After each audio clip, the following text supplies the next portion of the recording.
you have to go back to the beginnings of the BBC. It's nearly 100 years old now, the BBC. And you have to remember a number of things about the license fee.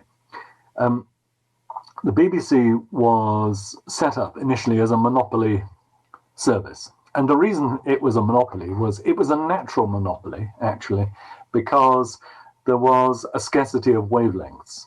And the wavelengths available for radio transmission in Europe were parceled up by treaty between the various European nations. And Britain got a couple of wavelengths, but there was only room really for one station. So it was a natural monopoly.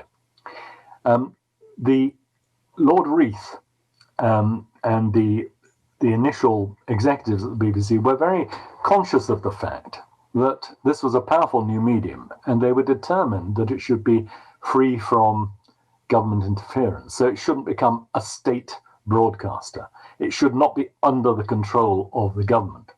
So arose the doctrine of independence of the BBC. And the license fee was seen as a way of guaranteeing that independence. So you had a fee, which is in effect a tax, but which the government has no control over itself. The money goes directly to the BBC. Everyone who uses the BBC has to buy a license.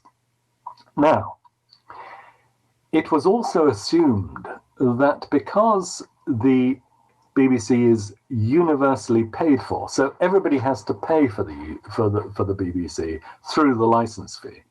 It was assumed that because that was the mechanism, that would make the BBC responsive, as it were, to all its license fee payers. So because you paid the license fee, you had a right to be heard, and the BBC would be cognizant of that, and so the BBC would be responsive to public mood.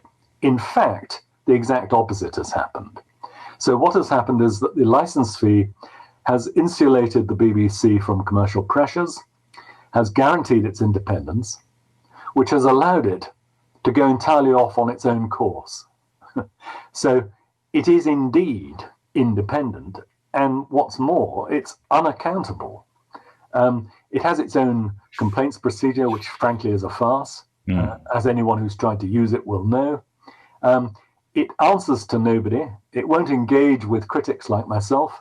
You know, I've been banging on about the BBC. I've written books about it and so on and so forth over the past 15 years or so. And what has happened? Absolutely nothing.